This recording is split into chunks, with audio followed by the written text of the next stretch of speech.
Hey y'all, it's Jennifer. Welcome back to my channel. Today I am coming to you with my March wrap up.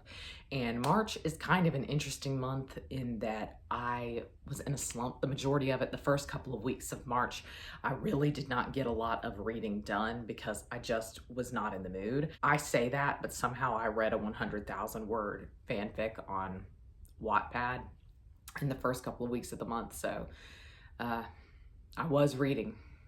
And it was very, very good. It was very, very good. It was a Mafia AU. But in terms of reading traditionally published stuff, I wasn't getting a lot of reading done in the first half of the month. But I do have some bangers here. I also have some that were fairly forgettable.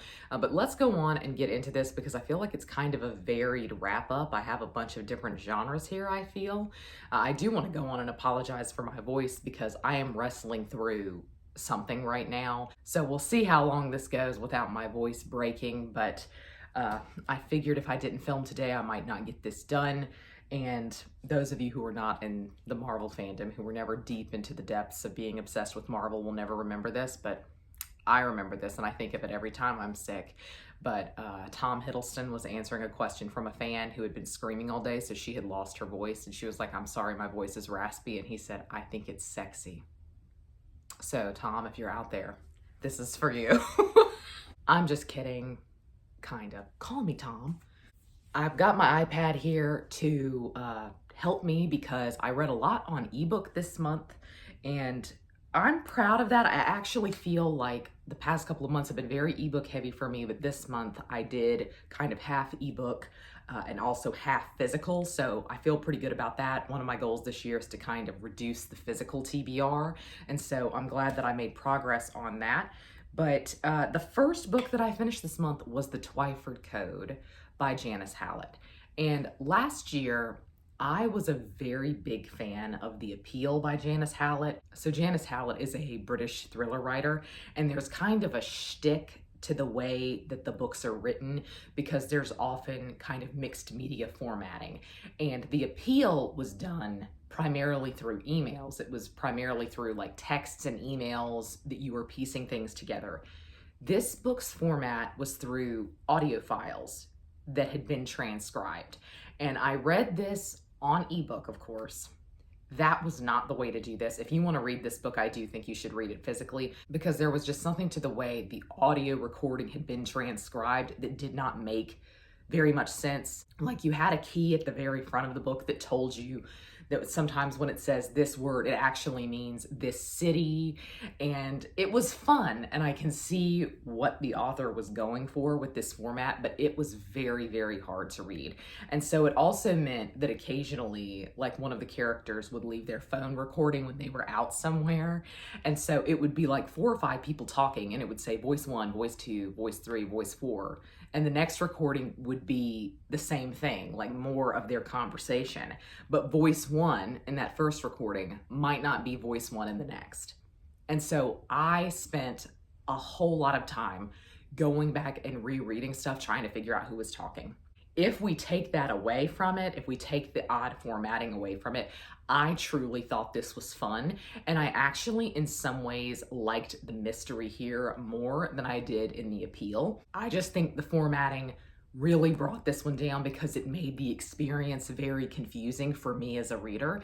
And I don't know if I would have felt that way had I read it physically, or especially if you had listened to an audiobook. I really think an audiobook would have been a wonderful way to read this story. But the mystery here is around like a secret code that was hidden inside children's literature, specifically children's literature that was written around and after World War II.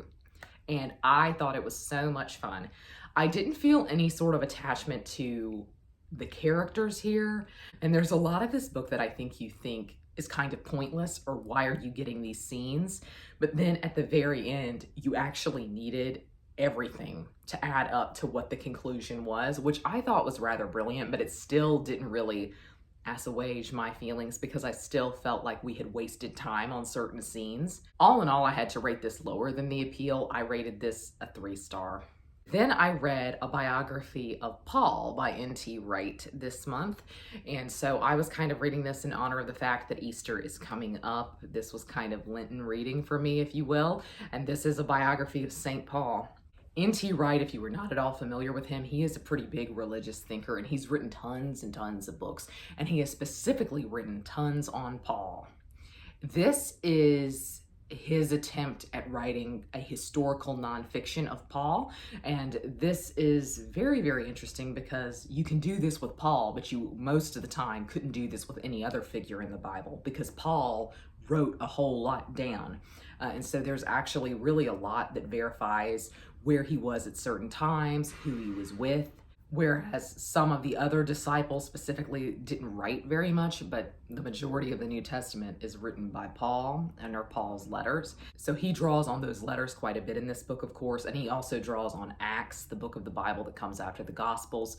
And I think if you want to read this biography, it would behoove you to read Acts because he's constantly referencing it. I think one thing about this biography that was not confused to me, but just in general is something I had a question about, is kind of who the audience for this is, because the book in many ways reads as if it is for someone who is very familiar with Paul. But on the other hand, so much is repeated over and over and over again that it makes me think he's writing this for someone who knows nothing about Paul. So I was kind of wondering throughout the process of reading this who exactly his intended audience was. Is it Christians? Because he is, of course, writing a nonfiction and he is kind of putting the so-called supernatural things, I don't like the word supernatural for this, but I can't think of another one. He kind of frames those within our reality and kind of in things that are conceivable. But what's interesting to me is that he never erases the experiences that Paul and others around him attribute to God and attribute to specifically Jesus.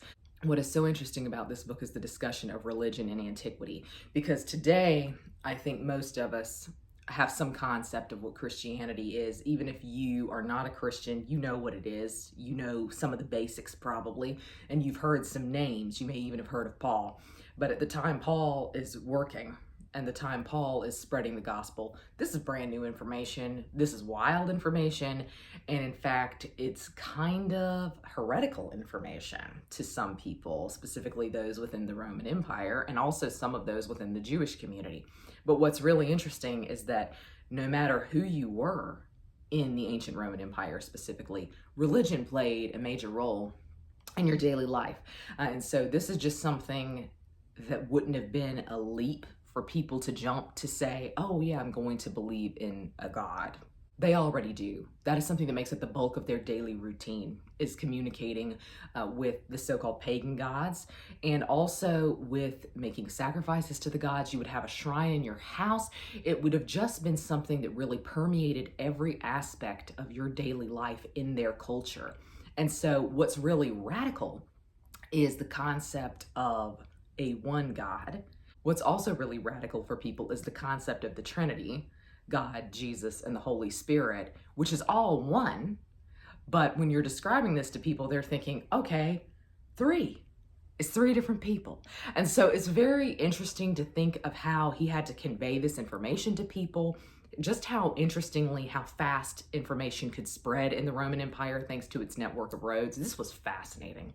And I actually came out of this with far more respect for Paul than I had previously. It's not that I dislike Paul. A lot of women don't like him, because a lot of women think of his teachings as very misogynistic and some of his writings as very misogynistic. They're really not, because a lot of times in his writings, he is addressing women, and women are often sometimes the ones who start the churches. And so I don't think of Paul as misogynistic, but I think I have struggled with his writing. Sometimes he's very philosophical. And this book talks a lot about how he was very well educated. He knew multiple languages. He would have read all of the Greek philosophies. I mean, he just had to have been a galaxy brain, truly a smart individual to be able to do all of this and thus to communicate it to such a wide variety of people. But this book really helped me. Sometimes you're reading scripture and it's just a line and it's like, Paul went here. And you're like, okay, this book kind of helped you contextualize that when Paul went there, he was going there across months at a time. It maybe even took him a year to get from point A to point B. I need to tell y'all my favorite story, which I don't recall them saying was in Acts. I think it was in Maccabees or something like that from the Catholic Bible, so I'm not that familiar with those scriptures. But Paul is in Ephesus, and Ephesus is a really interesting place. Please look it up because it was really fascinating in antiquity. It's known for its cult of Artemis, and it's also known for being kind of a cult of magicians. There were a lot of folks in Ephesus who believed they could perform magic, and when Paul came through, they just were like throwing away their magic books and burning their magical texts and everything like that. But there was this story of a demon that was in a person, and one of these magicians kind of says, "Come out of this person in the name of Jesus and Paul." And the demon responded and said, "Well, I know Jesus, and I've heard of Paul, but who are you?" People say that there's nothing funny in the Bible, but I'm sorry, that was genuinely hilarious. Anyways, this was a very interesting biography, and I do recommend it, but I think it's kind of difficult to recommend. If you know nothing about Paul, I do think you could start here. But I think it would probably be more beneficial to you to read his own writing before you read this. But at the same time, there was a level of repetition here that made me think, if you are very familiar with Paul, this book is going to bore you in parts because he keeps going back over and over the same old thing again and again. But Paul's a very interesting individual. He was a Roman citizen. It's very interesting to get a peek into what a Roman citizen's life was when you didn't live specifically in Rome. And Paul being a Roman citizen is also interesting in terms of his martyrdom, because being a Roman citizen meant that you got a pretty good death. You were beheaded, and you had to be beheaded outside of the city limits. So if you go to Rome today, you can go to a church that's called St. Paul's outside the walls because it was located outside the walls of the old city of Rome. This is sadly not an original church. This church burned down in the 1800s and they rebuilt it, but you can go and you can see the chains that Paul was in prison before they executed him, which is really, really cool. I really enjoyed this, but I only rated it 4 stars because I thought it really repeated itself a lot.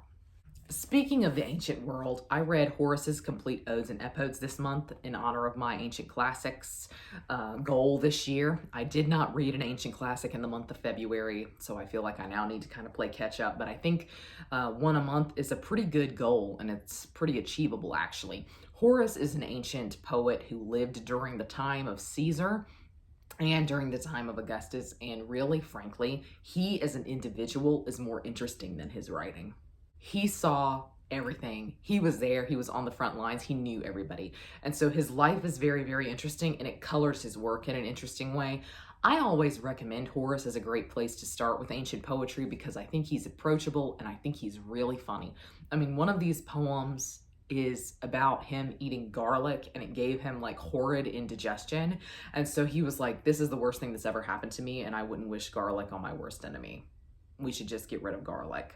But then other poems in this collection are very much about Augustus and the new empire. And so you can get a lot from these in a political and historical context, as well as also just in terms of entertainment. But I personally really love Horace. Horace, I think, is a pretty contentious poet for a lot of people, and for some people he does not rate very highly at all. But for me, he's one of my favorite ancient poets, and as you can see, the complete Odes and Epodes, it's not that long. You can easily achieve reading the majority of what he wrote. He wrote more than the Odes and the Epodes, but this collection is all of those included, and I think it's really awesome. I will say part of me wanted there to be better notes in this edition and more context for individual poems. I don't know how that could have been offered, but I found myself Googling each individual ode or epode to make sure that I was getting enough background context and information for it.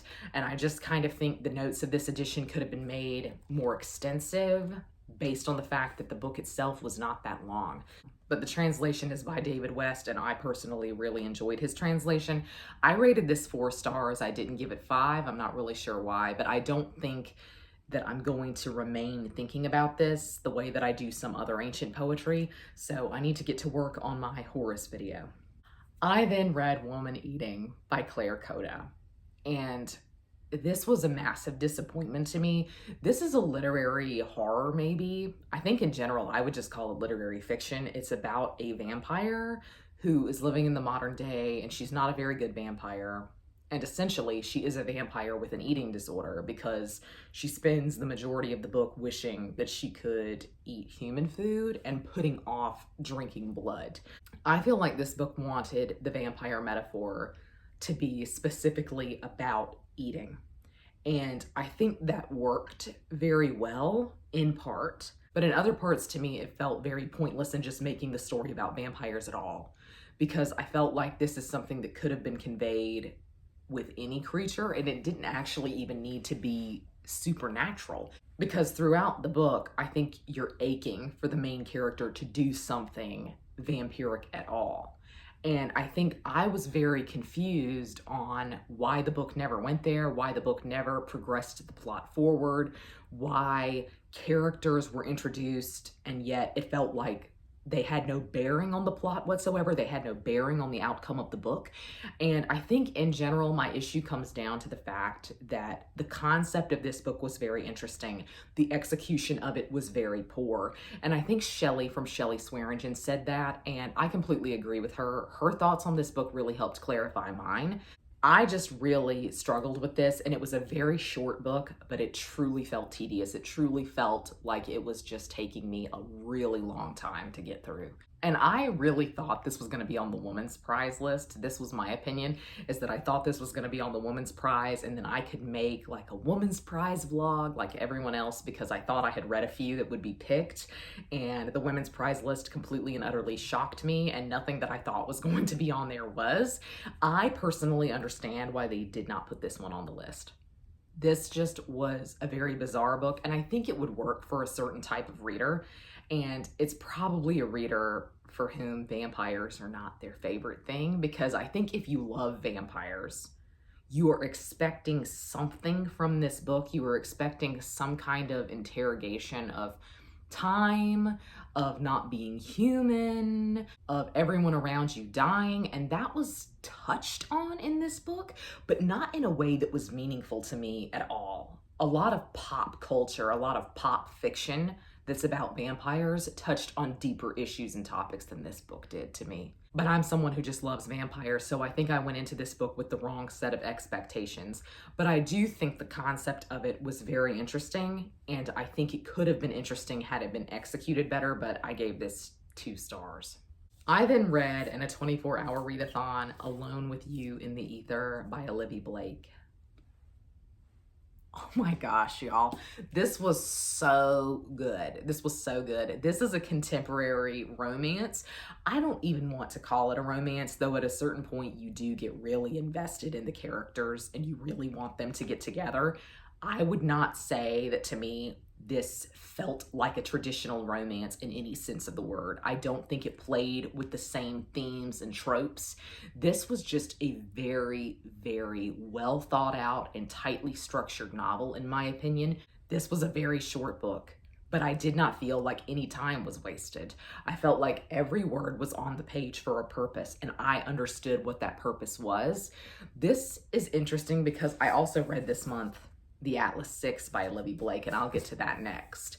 But this, to me, is so much tighter and more interesting, more well thought out, and just in general better paced than The Atlas 6. But what's interesting is when I looked up reviews of Alone with You in the Ether, a lot of people were saying I felt too stupid to read this, whereas for me, I understood everything that was going on in here. I felt too stupid to read The Atlas 6, honestly.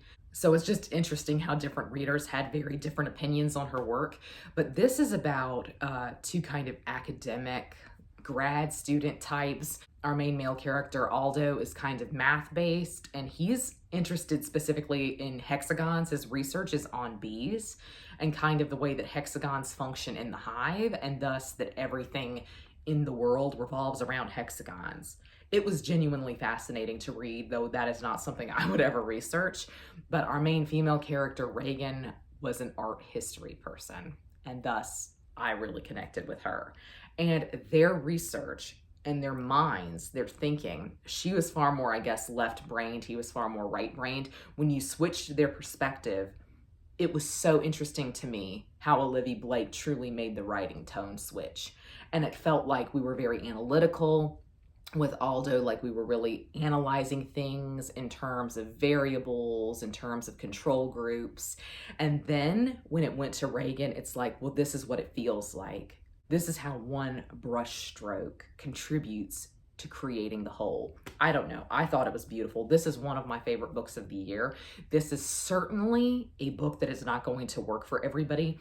And I think if you go into this searching for a traditional romance with a little bit more flowery writing, I think that's going to disappoint you, because to me, it just didn't feel traditionally romantic at all. But I read this in a 24-hour readathon vlog a couple of weeks ago, and I read some really beautiful quotes from it. So go check that out if you want to hear some more in-depth thoughts about this. But this blew me away, and it was 5 stars. I guess the natural progression is to talk about the Atlas 6, which is Olivie Blake's dark academia series that is also fantasy. This has multiple POVs, and you're following essentially 6 characters. But I think what's so brilliant about this is that, to me, I felt like all 6 of the POVs were needed, and I felt like all 6 of the POVs felt distinct. I was buddy reading this with Svea, and I do think I enjoyed this book more than she did, but both of us said when we finished this that we did not think we would carry on with the series, which I think is really interesting. And I just think it's interesting to me to have read 2 books by Olivie Blake in the same month and to have had vastly different experiences with her writing. This, to me, meandered. It had a lot that we did not need. And I guess maybe I should kind of go along for the ride with the entire series, just knowing how tight and how poignant things were in Alone with You in the Ether. I have to think that stuff that she put in this book is going to pay off in later books in this series. But I just did not become obsessed with this the way that everyone on Book Talk did. And again, like I said earlier, this is the book that made me feel dumb. I truly did not understand what was going on 90% of the time. I felt just generally confused. My mood throughout reading this book was just general confusion, because I did not know what some of the magic was doing. What I have to say I appreciate about it is that the magic was never explained to us, but it was talked about in very scientific terms, and I'm just not science-minded. And so it was hard for me to conceptualize what she was talking about 90% of the time. But I was there for the characters. I do really love the characters. I am intrigued by the end of the book, which was just like this massive cliffhanger that just basically made you desperate to read the second book in a way that felt kind of cheap, actually. But I do think her writing is really beautiful. I just think it's interesting. I mean, I gave one of her books 5 stars, and I gave this one 3. She has another book coming out next week. I have it pre-ordered, and it's about Koshi the Deathless. We'll see how I feel about that. I feel like I like Olivie Blake's writing on the whole, but I think I wanted something far tighter from the Atlas 6. Then we have The Adventures of Amina Alsarafi by Shannon Chakraborty, which I also gave 5 stars, and I also read in that 24-hour readathon vlog. And I just loved this.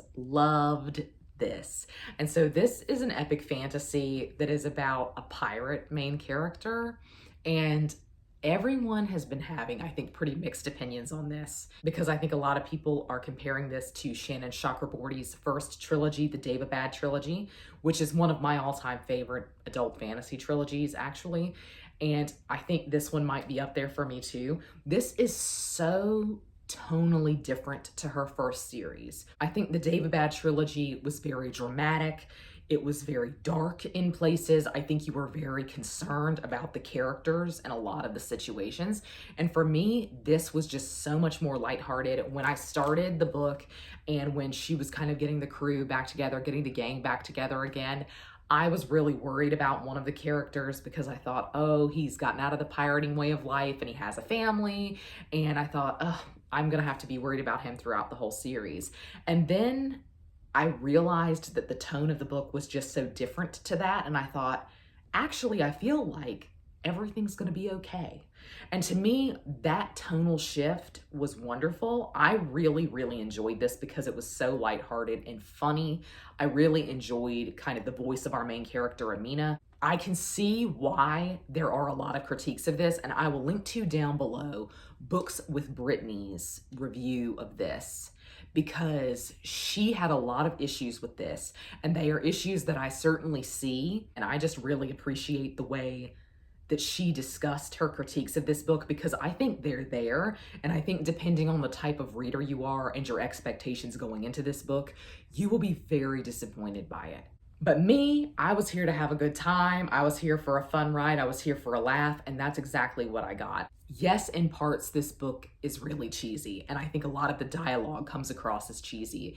And I actually think, too, there are a couple of characters that are just, in general, cheesy. But I loved it. I just loved it. I can't even put words to why I loved this. It's very hard to describe when you're just obsessed with something. And I just was obsessed with this. I loved everything about it. I just love Shannon Chakraborty's writing. I do think if you want to compare that to the Daevabad trilogy, this feels like a step down kind of to me. It felt more pacey, especially in terms of her prose, than the Daevabad trilogy did. But that was such a different trilogy, and this is written in first person. And I often find that I feel differently about first person versus third person narratives, but I personally really loved this. Last but not least, we have another 5-star. I know, Who Am I? Is it 3 5-stars this month? I think it is. I read Jade City by Fonda. Masterpiece, show-stopping, incredible, never been done before, amazing, brilliant, beautiful, the entire Lady Gaga meme. I have never seen anything like this before, and I am obsessed with it. Jade City is kind of a mafia-inspired epic fantasy, and it takes place in a world where Jade, the stone, gives you some enhanced abilities, let's say.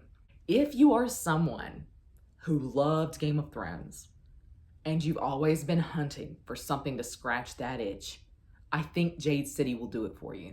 There aren't as many characters to keep up with in Jade City. You're essentially following one clan, one crime family, but the political machinations, the discussions, the action, and specifically kind of the low level of magic in the series, I think makes this very comparable to Game of Thrones. And I think a lot of people took to Game of Thrones because the fantasy elements weren't in your face very much.